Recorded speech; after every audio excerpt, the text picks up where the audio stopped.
லடாக்கில் இருந்து சுற்றுலா பயணமாக புதுச்சேரிக்கு வருகை தந்த அரசு பள்ளி மாணவ மாணவிகளுக்கு இனிப்புகள் மற்றும் எழுது பொருட்கள் அடங்கிய தொகுப்பினை வழங்கி முதலமைச்சர் ரங்கசாமி வாழ்த்தினார். மத்திய அரசு உள்துறை அமைச்சகத்தின் குடிமை நடவடிக்கை திட்டத்தின் கீழ் இந்தோ திபெத்தியன் எல்லை காவல்படை ஏற்பாட்டில் லடாக் யூனியன் பிரதேசம் லே மாவட்டம் நியோமா கிராமத்தில் உள்ள அரசு மற்றும் மேல்நிலைப் பள்ளியைச் சேர்ந்த 2 ஆசிரியர்கள், 26 மாணவர்கள் மற்றும் 2 இந்தோ திபெத் எல்லை காவல்படை பிரதிநிதிகள் பாரத் தர்ஷன் சுற்றுலா பயணமாக புதுச்சேரிக்கு வருகை புரிந்துள்ளனர். இந்தோ திபெத் எல்லை காவல் படையின் அதிகாரி சரவணன் தலைமையில் புதுச்சேரிக்கு வந்துள்ள இக்குழுவினர் முதலமைச்சர் ரங்கசாமியை சட்டப்பேரவையில் உள்ள முதலமைச்சர் அலுவலகத்தில் இன்று மரியாதை நிமித்தமாக சந்தித்து பேசினர்.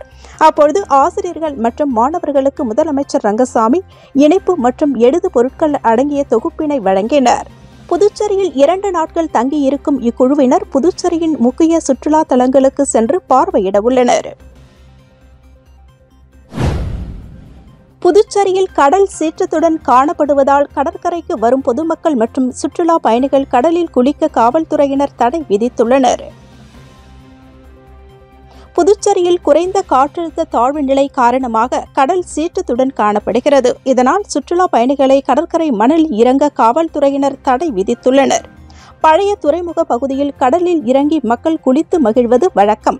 ஆனால் கடல் அலைகளின் உயரம் அதிகரித்து சீற்றம் இருப்பதன் காரணமாக அங்கு தடுப்பு வேலிகளை அமைத்து காவல்துறையினர் பாதுகாப்பு பணியில் ஈடுபட்டுள்ளனர். கிறிஸ்துமஸ் மற்றும் புத்தாண்டையொட்டி ஏராளமான வெளிநாட்டவர் புதுச்சேரிக்கு வர துவங்கியுள்ளனர். அவர்கள் கடற்கரைக்கு வந்து அழகை ரசித்து நின்றபோது கடற்கரையில் இறங்க காவல்துறையினர் அனுமதி மறுத்து அவர்களை அறிவுறுத்தி அங்கிருந்து வெளியேற்றினர். இதேபோல் உள்ளூர் மக்களும் வெளி மாநிலத்தவரும் புதுச்சேரி கடற்கரை சாலைக்கு வந்து பார்க்கும்போது அவர்களை கடலில் இறங்க காவல்துறையினர் தடை விதித்து திருப்பி அனுப்பி வருகின்றனர். புதுச்சேரி கடற்கரை சாலையில் உள்ள காந்தி சிலையை புனரமைக்கும் பணி மும்முரமாக நடைபெற்று வருகிறது. அழகிய சுற்றுலா தலமாக திகழும் புதுச்சேரியில் அனைவரையும் கவர்ந்த இடங்களில் ஒன்றாக கடற்கரை அமைந்துள்ளது. இந்த கடற்கரை பகுதிக்கும் புதுச்சேரிக்கும் அடையாளமாக திகழ்வது கடற்கரை சாலையில் உள்ள காந்தி திடல். தற்போது கிறிஸ்துமஸ் மற்றும் புத்தாண்டு நெருங்குவதையொட்டி கொண்டாட்டங்களின் காரணமாக கடற்கரையும் காந்தி திடலும் களை கட்ட துவங்கிவிடும். இந்நிலையில் புத்தாண்டுகளுக்கு ஒருமுறை கடற்கரையில் அமைந்துள்ள காந்தி சிலை புனரமைப்பு பணிகள் நடைபெறுவது வழக்கம். இந்நிலையில் மழையின் காரணமாக தற்போது அந்த பணிகளில் தாமதம் ஏற்பட்டதால் காந்தி சிலையின் தூண்கள் சேதமடைந்திருந்தது. இதைத் தொடர்ந்து தற்போது காந்தி சிலை சீரமைப்பு பணிகள் தீவிரமாக நடைபெற்று வருகிறது. மேலும் இந்த பணிகள் டிசம்பர் 30ஆம் தேதி முடிக்கப்பட்டு புத்தாண்டு அன்று புதுச்சேரியின் அடையாளமான காந்தி சிலை புது பொலிவுடன் காட்சியளிக்க உள்ளதாக தெரிவிக்கப்பட்டுள்ளது. மார்கழி மாதத்தையொட்டி புதுச்சேரியில் கலர் கோலப்பொடி விற்பனை களை கட்டியுள்ளது. தமிழர்களின் பாரம்பரிய பழக்கங்களில் ஒன்றாக கோலமிடுதல் உள்ளது. தினமும் காலை மற்றும் மாலை வேளைகளில் வீட்டு வாசல்களில் கோலமிட்டாலும் மார்கழி மாதத்தில் அதிகாலை பொழுதில் பல்வேறு வண்ணங்களில் கோலமிடுவது ஐதீகமாக இருந்து வருகிறது. இதனால் புதுச்சேரியில் வண்ண கலர் பொடி விற்பனை மும்முரமாக தற்போது நடைபெற்று வருகிறது. குறிப்பாக அண்ணா சாலை உள்ளிட்ட பிரதான சாலைகள் மற்றும் பல்வேறு இடங்களில் வாகனங்களில் வைத்தும் சிலர் சாலையோரங்களில் தற்காலிகமாக கடைகள் அமைத்தும் கோலப்பொடிகளை விற்பனை செய்து வருகின்றனர். மஞ்சள், சிவப்பு, ஆரஞ்சு, பச்சை, ஊதா, கருப்பு, நீலம், காவி, வெள்ளை என 18 வகையான வண்ணங்களில் கோலப்பொடி விற்பனை செய்யப்பட்டு வருகிறது. 100 கிராம் வண்ண கோலப்பொடி பாக்கெட்டுகள் தரம் வாரியாக ரூபாய் 5 முதல் 10 வரை விற்பனை செய்யப்படுகிறது. 1/4 கிலோ வண்ண கோலப்பொடி ரூபாய் 20க்கும் 1 கிலோ வண்ண கோலப்பொடி 80க்கும் விற்பனை செய்யப்பட்டு வருகிறது. புதுச்சேரி பத்திரப்பதிவு துறையில் பத்திரப்பதிவிற்காக கட்டணம் இணைய வாயிலாக செலுத்தும் சேவையினை முதலமைச்சர் ரங்கசாமி துவக்கி வைத்தார். புதுச்சேரி அரசு பதிவுத்துறையில் பத்திரப்பதிவிற்காக கட்டணம் இணைய வாயிலாக செலுத்தும் சேவையினை பாரத ஸ்டேட் வங்கி புதுச்சேரி கிளையுடன் இணைந்து தொடங்கப்பட்டுள்ளது. இதன் மூலம் சார் பதிவாளர் அலுவலகங்கள் அனைத்தும் பண பரிவர்த்தனை அற்ற அலுவலகங்களாக மாற்றப்பட்டுள்ளது. மேலும் பத்திரப்பதிவு செய்ய வரும் மக்கள் தங்கள் பதிவு கட்டணத்தை பல்வேறு செய்திகளின் சேவைகள் மூலம் கட்டணத்தை செலுத்தலாம். இதனை பத்திரப்பதிவிற்கு இணையதளத்தில் முன்பதிவு செய்யும் பொழுதே செலுத்த வழிவகை செய்யப்பட்டுள்ளது. இந்த இணையதள சேவையினை முதலமைச்சர் ரங்கசாமி சட்டப்பேரவையில் முதலமைச்சர் அலுவலகத்தில் இன்று துவக்கி வைத்தார். அமைச்சர் லட்சுமி நாராயணன், வருவாய்த்துறை செயலர் ஆஷிஷ் மாதவ் ரே மோரே, மாவட்ட ஆட்சியர் குலோத்துங்கன் செந்தில்குமார், பாரத ஸ்டேட் வங்கி புதுச்சேரி முதன்மை கிளை உதவி பொது மேலாளர் அன்பு மலர் ஆகியோர் இந்நிகழ்ச்சியின் போது உடனிருந்தனர். மறைந்த புதுவை முன்னாள் முதல்வர் வெங்கட சுப்பா ரெட்டியார் பிறந்தநாளையொட்டி அவரது திருவுருவச் சிலைக்கு முன்னாள் முதலமைச்சர் நாராயணசாமி மாலை அணிவித்து மரியாதை செலுத்தினார். மறைந்த முன்னாள் முதலமைச்சரும் தியாகியுமான வெங்கட சுப்பா ரெட்டியார் அவர்களின் பிறந்தநாள் விழா காங்கிரஸ் கட்சியினரால் மடுகரையில் கொண்டாடப்பட்டது. மடுகரையில் உள்ள அவரது திருவுருவச் சிலைக்கு முன்னாள் முதலமைச்சர் நாராயணசாமி மாலை அணிவித்து மரியாதை செலுத்தினார். முன்னதாக முருகன் கோவில், ஐயப்பன் மற்றும் துர்கா பரமேஸ்வரி ஆலயத்தில் தரிசனம் செய்தார். இதைத் தொடர்ந்து மடுகரை பேருந்து நிலையத்தில் அமைக்கப்பட்டிருந்த அவரது திருவுருவ படத்திற்கு மலர்தூவி மரியாதை செலுத்தினார். இதனையடுத்து பொதுமக்களுக்கு அன்னதானம் மற்றும் இனிப்புகளை வழங்கினர். இந்நிகழ்ச்சியில் வட்டார காங்கிரஸ் தலைவர் அம்மைநாதன் உட்பட காங்கிரஸ் கட்சி பிரமுகர்கள், இளைஞர்கள் மற்றும் பொதுமக்கள் கலந்து கொண்டனர். புதுச்சேரியில் 18 ஆண்டுகளாக நடைபெற்று வரும் உப்பனாறு மேம்பாலம் கட்டும் பணியில் நடைபெற்ற மெகா ஊழலை கண்டித்தும் உடனடியாக மேம்பாலம் கட்டும் பணியினை துவங்க வலியுறுத்தியும் அதிமுக சார்பில் நாளை கண்டன ஆர்ப்பாட்டம் நடைபெறும் என அதிமுக மாநில செயலாளர் அன்பழகன் தெரிவித்துள்ளார். புதுச்சேரி அதிமுக தலைமை அலுவலகத்தில் செய்தியாளர்களை சந்தித்த மாநில செயலாளர் அன்பழகன், புதுச்சேரி நகர பகுதியில் போக்குவரத்து நெரிசலை குறைக்கும் வகையில் கடந்த 2006ஆம் ஆண்டு உப்பனாறு வாய்க்கால் மீது மேம்பாலம் அமைக்கும் பணி தொடங்கப்பட்டு 18 ஆண்டுகள் ஆகியும் இன்று வரை பணிகள் முழுமை பெறவில்லை என கூறினார். மேலும் பல்வேறு காலங்களில் 3க்கும் மேற்பட்ட ஒப்பந்ததாரர்கள் மூலம் ஒப்பந்தம் போடப்பட்டு பணிகள் சரிவர நடக்காததால் ஒதுக்கப்பட்ட தொகையினை விட ஒப்பந்ததாரர்களுக்கு அதிக அளவில் இழப்பீடு வழங்கப்பட்டுள்ளது என்றார்.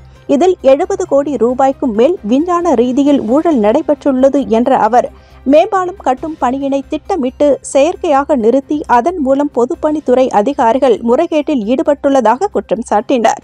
எனவே ஆட்சியாளர்கள் மற்றும் ஊழல் அதிகாரிகளை கண்டித்து உடனடியாக மேம்பாலம் கட்டும் பணியினை தொடங்க வலியுறுத்தியும் கழக பொதுச் செயலாளர் அனுமதியுடன் நாளை ஆட்டுப்பட்டி பகுதி அருகே மாபெரும் கண்டன ஆர்ப்பாட்டம் நடைபெறும் என அறிவித்தார். புதுச்சேரியில் புத்தாண்டு முதல் கட்டாய ஹெல்மெட் அணிய வேண்டும் என்றும் ரூபாய் 1000 அபராதம் விதிக்கப்படும் என காவல்துறை அறிவித்துள்ளது.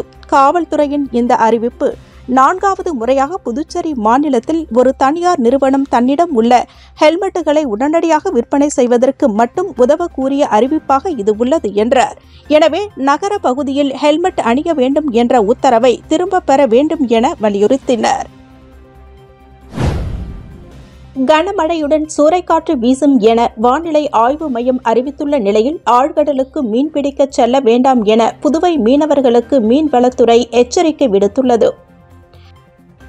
மீன்வளத்துறை இயக்குநர் முகமது இஸ்மாயில் வெளியிட்டுள்ள செய்திக்குறிப்பில், தெற்கு அந்தமான் கடல் பகுதியை ஒட்டிய வங்கக்கடல் பகுதியின் மேல் வளிமண்டல கீழடுக்கு சுழற்சி நிலவி வருகிறது.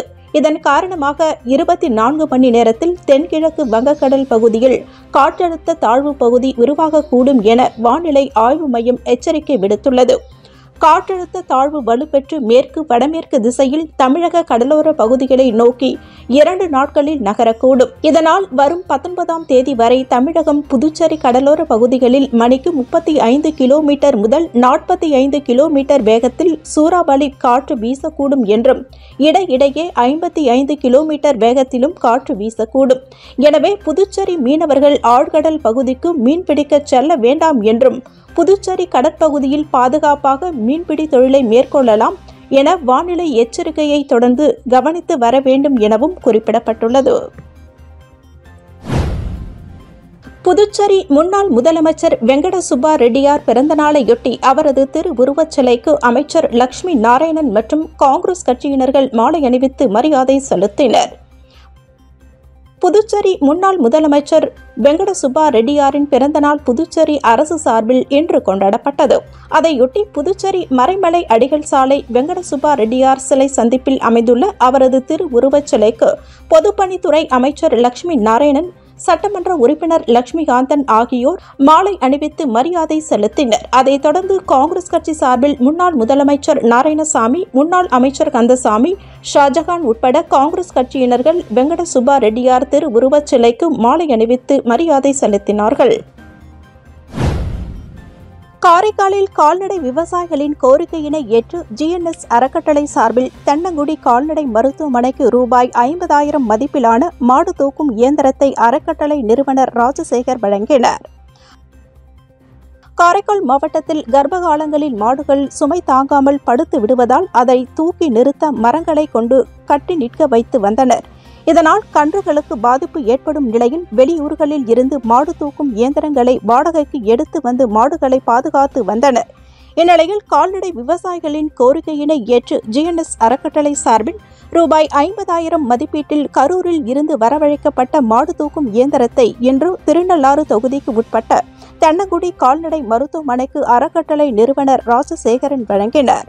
இந்நிகழ்ச்சியில் கால்நடைத்துறை துணை இயக்குநர் மருத்துவர் கோபிநாத், கால்நடை மருத்துவர் செந்தில்நாதன், கால்நடை விவசாயிகள் சுரேஷ், பாஸ்கர், சந்திரசேகர், கருணாநிதி உள்ளிட்ட ஏராளமான விவசாயிகள் கலந்து கொண்டனர்.